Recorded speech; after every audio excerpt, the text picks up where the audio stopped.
लग्नानंतर होईलच प्रेम या मालिकेच्या पुढील काही येणाऱ्या भागांचे अपडेट जाणून घेऊया आपल्या आजच्या या व्हिडिओमध्ये. चला तर मग प्रेक्षकांनो सुरुवात करूया आपल्या आजच्या ह्या व्हिडिओला. तर आता आपण इथे पाहतोय की कशा पद्धतीने आता इकडे काव्याच्या चोरोटीच्या वेळी आता पुन्हा एकदा वसुहत्या मिठाचा खडा घालण्याचा प्रयत्न करणार आणि दिव्याची धमाकेदार एंट्री होणार. आता नेमकं काय घडतं, कसं घडतं हे सगळं काही आपल्या या व्हिडिओमध्ये सविस्तरपणे पाहूया.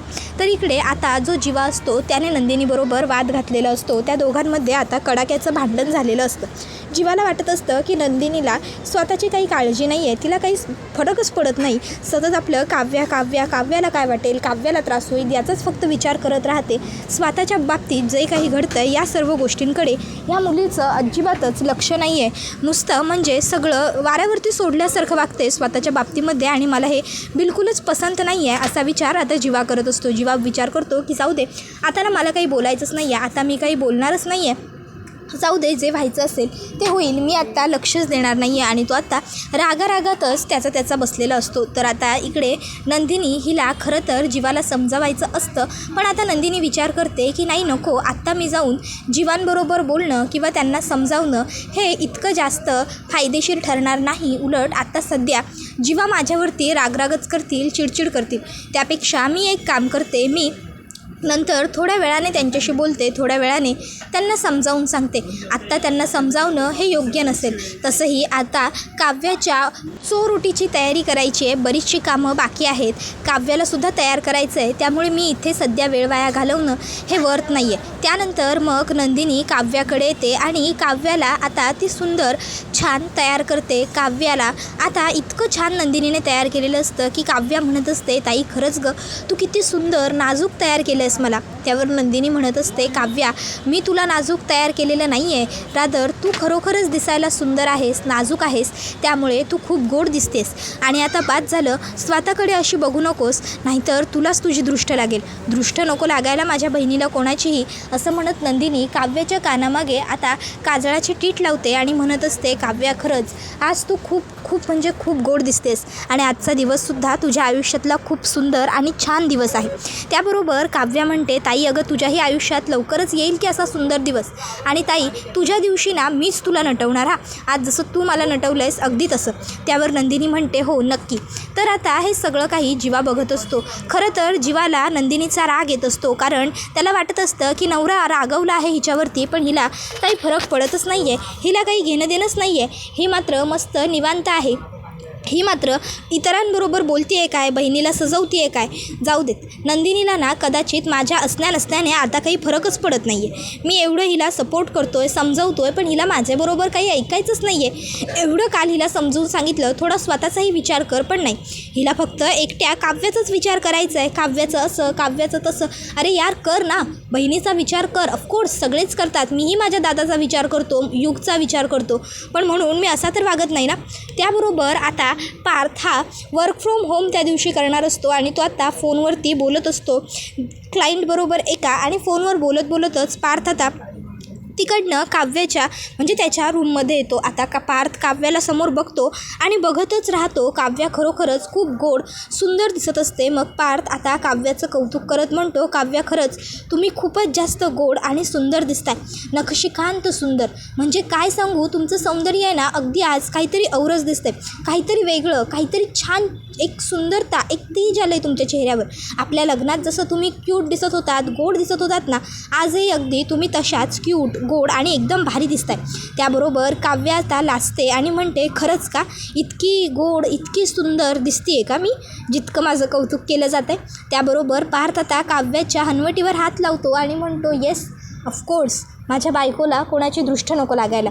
त्याबरोबर मग नंदिनी तिकडे येते आणि म्हणते, आता तुम्ही ज्या पद्धतीने बघताय आणि तुम्ही ज्या पद्धतीने कौतुक करताय ते बघून मला तरी असंच वाटतं आहे की सध्या तुमचीच दृष्ट लागू शकते, तुमच्या बायकोला, इतर कोणाची काही लागणार नाही.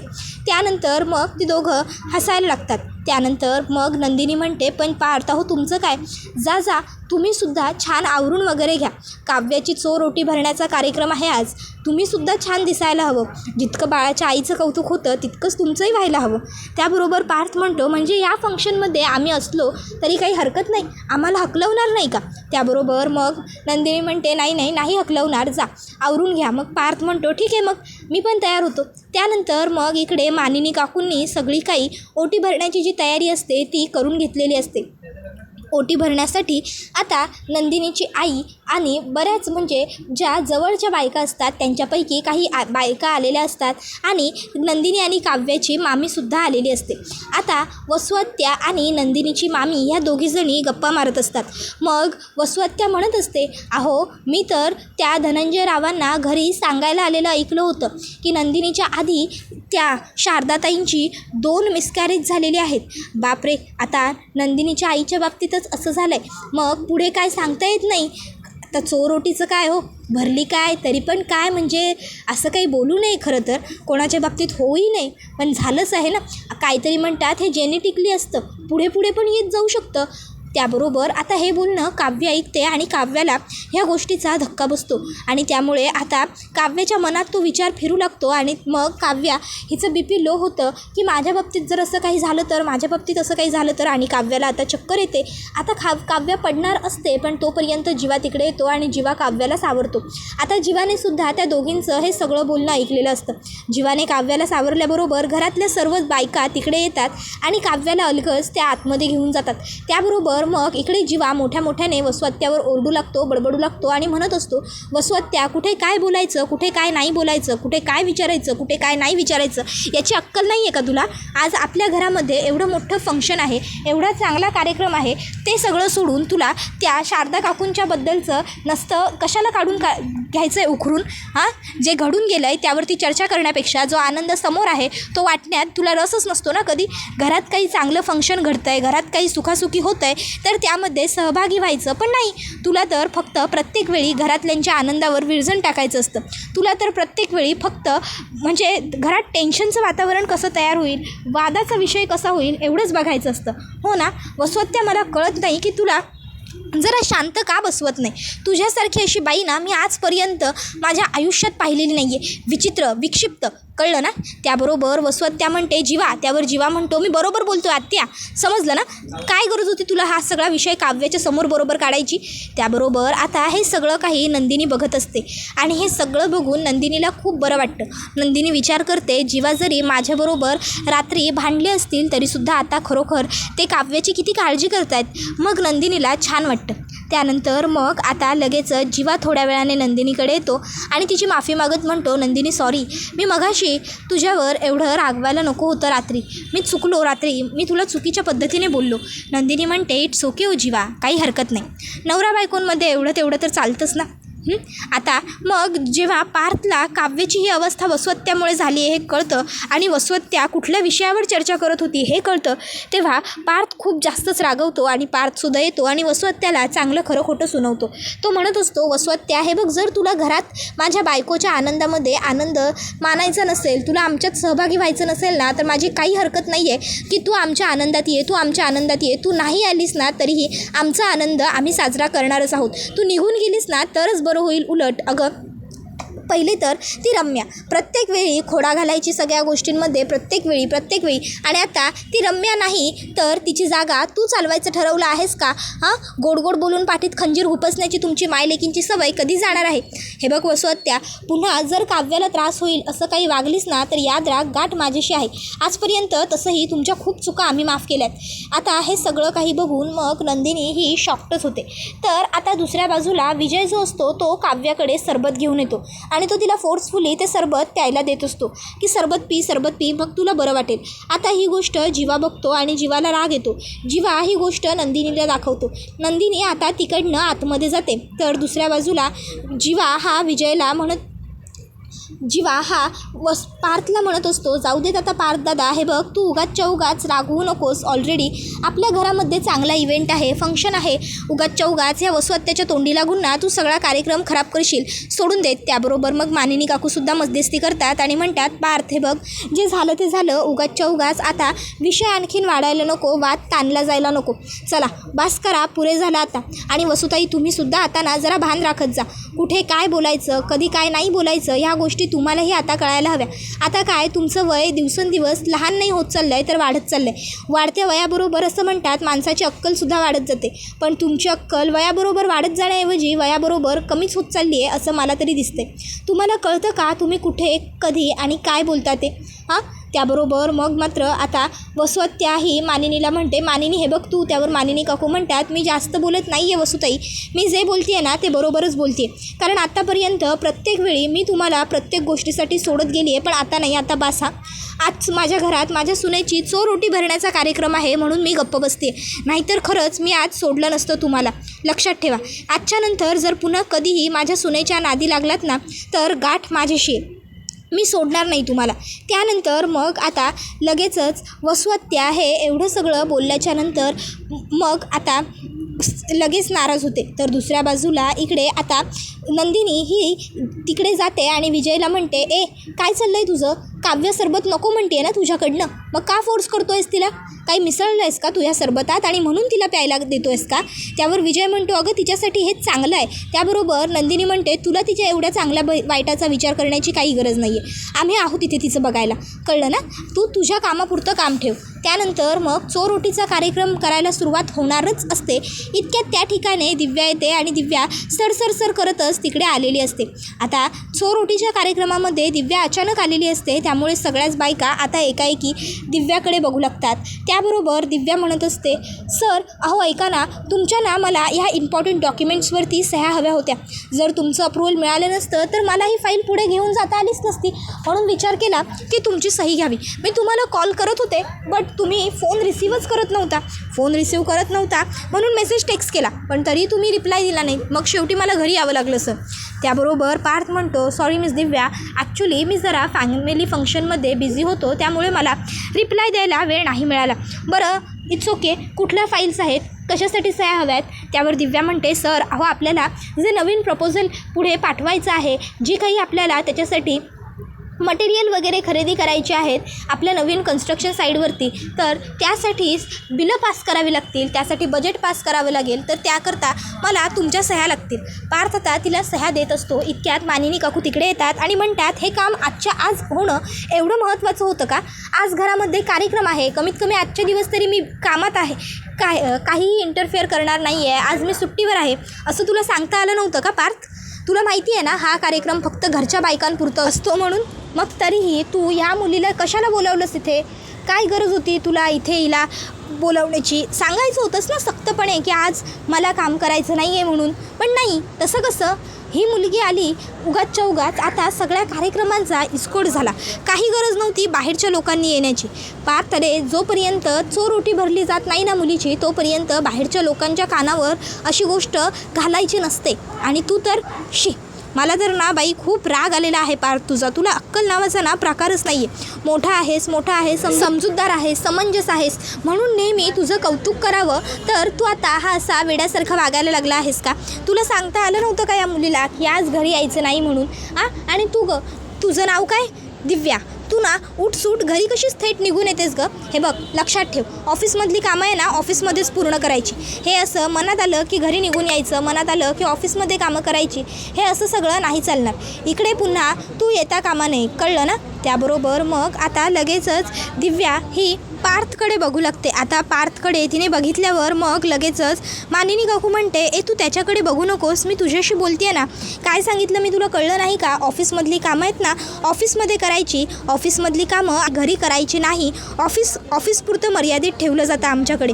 त्यामुळे आजच्या नंतर लक्षात ठेव, मी सांगते तुला, तुझ्या ऑफिसमधली जी काही कामं असतील ना ती ऑफिसमध्ये करायची. आणि जर पार्थ आला नसेल ना ऑफिसला, तर कितीही महत्त्वाचं काम असलं तरी घरी यायचं नाही, समजलं? त्याबरोबर मग पार्थ आता बघतो की दिव्याला खूप जास्त वाईट वाटलं. मग तो आता मानिनी काकूंना म्हणू लागतो, आई अगं इट्स ओके, मिस दिव्यांनी हे सगळं काही मुद्दामून किंवा ठरवून जाणून बुजून केलेलं नाही आहे. रादर आपल्या घरामध्ये काव्यांच्या चोरोटी भरण्याचा कार्यक्रम होता हे त्यांना माहीतच नव्हतं. जर आपण त्यांना आधी तसं काही सांगितलेलं असतं तर त्या नसत्या आल्या आणि खरोखर त्या इकडे आलेल्या आहेत. त्यामागे खरोखर महत्त्वाचं रिझन आहे. जर ह्या फाईल मिळाल्या नसत्या तर काम आजचा दिवस पूर्ण रखडलं असतं, आजचा दिवस वाया गेला असता आपल्या साईडवरती. त्याबरोबर मग दिव्या म्हणते, मॅम खरंच सॉरी, तुम्हाला आवडलेलं नाही आहे ना मी इकडे आलेलं, आय एम एक्स्ट्रीमली सॉरी, मी इकडे नाही थांबणार, मी निघून जाते, मी लगेचच निघते. सर थँक्यू व्हेरी मच, तुम्ही मला सह्या दिल्यात, पण जर तुम्ही टेक्स्ट बघितला असतात तर आता मला तुमच्या आईचं एवढं बोलणं ऐकावं लागलं नसतं सर, मी येते. आणि मग लगेचच दिव्या ही तिकडनं जात असते. त्यावेळी आता ती लगेचच म्हणते, आणि ma'am once again sorry to you has been, म्हणजे मी आल्यामुळे तुमचा मूड गेला, मी आल्यामुळे तुम्ही नाराज झालात, तुम्ही अपसेट झालात, पण मी खरंच सांगते माझं इंटेन्शन वाईट नव्हतं. मला वाटलं की कामाचा अख्खाच्या अख्खा एक दिवस वेस्ट होण्यापेक्षा जर मला थोडा त्रास झाला तर चालेल, मी घरी जाऊन सरांकडनं सह्या घेऊन येईन आणि मी काम सुरू करेन.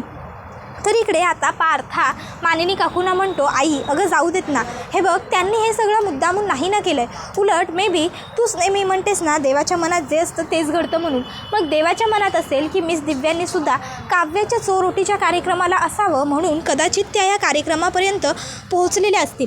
उगाचच्या उगाच घरी आलेल्या पाहुण्यांना असं घरातल्या कार्यक्रमाच्या फंक्शनच्या दिवशी हकलवून लावणं बरोबर वाटत नाही ना. आई प्लीज हे बघ त्यांना असं जायला लावू नकोस, त्यांना थांबू देत ना. तसंही हा बायकांचा कार्यक्रम, घरात आलेल्या स्त्रीला आपण हे असं बाहेर घालवणं बरोबर नाही आहे. हे बघ मला माहिती आहे की तुला माझा राग आला आहे, तू रागवलीस ना आता माझ्यावर, पण प्लीज आता तू त्यांना असं घालवू तरी नकोस. मग मानिनी काकू ठीक आहे म्हणतात. मग पार्थ लगेचच दिव्याला म्हणतो, मिस दिव्या तुम्हीसुद्धा कार्यक्रमासाठी थांबा, जर तुम्ही इथे आल्याच आहात तर प्लीज अशा परत जाऊ नका. त्यावर दिव्या म्हणते, नाही सर नको, मी जाते, तुमच्या आईला नाही आवडणार. त्यावर पार्थ म्हणतो, नाही नाही मिस दिव्या असं काहीही नाही आहे, हे बघा माझी आई खरोखर खूप चांगली आणि समजूतदार समंजस आहे, पण ॲक्च्युली काय झालं आहे ना, सध्या तिची एका वेगळ्याच गोष्टीवरून चिडचिड झाली होती आणि म्हणून तिची चिडचिड अशी बाहेर पडली, बस बाकी काहीही नाही. तुम्ही उगाचच्या उगाच आईच्या बोलण्याचा फार विचार करू नका आणि वाईट तर मुळी वाटूनच घेऊ नका. चला आता आपण कार्यक्रमाला सुरुवात करूया. त्याबरोबर मग आता पार्थ मानिनी काकूंच्या गुपचूप कानात बोलतो, आई सॉरी गं चुकलं ना माझं, आता रागवू नको. त्यानंतर मग तो दिव्यालासुद्धा म्हणतो, मिस दिव्या प्लीज एन्जॉय. त्याबरोबर मग दिव्या होकार देते. त्यानंतर मग आता काव्याच्या चोरोटी भरण्याच्या कार्यक्रमाला सुरुवात होते. मनातल्या मनात पार्थ म्हणत असतो की आता आईला आणि दिव्याला तर समजावलं आहे, पण काव्याला काय वाटेल दिव्या इकडे आल्यावरून. त्या दिवशी मी दिव्याला त्यांच्या वाढदिवसानिमित्त केक भरवत होतो तेव्हा काव्या माझ्यावरती एवढ्या रागवल्या होत्या, चिडल्या होत्या. आता तर चक्क दिव्या एवढ्या मोठ्या फंक्शनच्याच दिवशी घरी आली आहे सरळ, मग आता तर मला काही काव्या सोडत नाही. जाऊ दे, जे होईल त्याला सामोरं जाण्याची तयारी आता मला ठेवावीच लागणार आहे, कारण माझ्याकडे आता काहीही पर्याय नाही आहे, असा विचार आता इकडे तो करत असतो. तर दिव्या इकडे फंक्शन बघते आणि म्हणते, वाव खरंच किती ग्रेट फंक्शन आहे तुमच्याकडे. काव्या मॅम खरंच तुम्हीसुद्धा खूप क्यूट दिसताय, खूप छान दिसताय.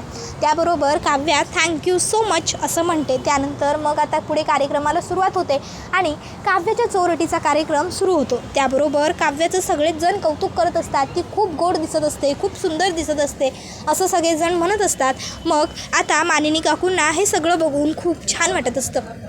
तर हे सगळं काही नंदिनीसुद्धा बघत असते आणि नंदिनी आता काव्याच्या ऐवजी तिथे स्वतःला बघत असते. नंदिनी विचार करते की आता जर मी सुद्धा खरोखर गर्वदर असते तर आता ज्याप्रमाणे सगळे काव्याचं कौतुक करतायत त्याचप्रमाणे सगळ्यांनी माझंसुद्धा कोड कौतुक केलं असतं, मलासुद्धा सगळ्यांनी असेच आशीर्वाद दिले असते. अर्थात आतासुद्धा माझं सगळेजण कौतुक करतीलच, आशीर्वादही देतील, पण खरं तर आता त्या सर्व गोष्टींना काहीही अर्थ उरणार नाही, ते सगळं आता निरर्थक असेल. पण असो, काहीही झालं तरी काव्यासाठी मी जे वाटेल ते करायला तयार आहे. आता काव्याला फक्त आईच्या बाबतीत जे घडलं होतं ते ऐकून इतका त्रास झाला. जर तिला कळलं असतं की हे सगळं माझ्याबरोबर पण घडलं आहे तर काव्याची काय अवस्था झाली असती. नाही नको, काव्याला माझ्यामुळे काहीही त्रास व्हायला नको असा विचार करत ती तिच्या त्या खोट्या उशीवर हात ठेवत म्हणते की मला कितीही दिवस नाटक करावं लागलं तरीही मी करेन, काव्यासाठी मी सगळं आनंदाने करेन. त्याबरोबर नंदिनीच्या डोळ्यांमध्ये पाणी आलेलं असतं. काव्या नंदिनीला नजरेने विचारते, काय झालं ताई. त्यावर नंदिनी हसते आणि डोळ्यातले अश्रू पुसत काही नाही गं असं सांगते. त्याबरोबर हा व्हिडिओ इथेच संपतो. व्हिडिओ आवडला असेल तर व्हिडिओला लाईक करा, चॅनलवर नवीन असाल तर चॅनलला सबस्क्राईब करा आणि बेल आयकॉन आठवणीने प्रेस करा. लग्नानंतर होईलच प्रेम ही मालिका तुम्हाला कशी वाटते हे आम्हाला कमेंटमध्ये नक्कीच सांगा. पुढचा व्हिडिओ येईपर्यंत ह्या व्हिडिओचा आनंद घेत राहा. टाटा बाय बाय, धन्यवाद, take care all of you.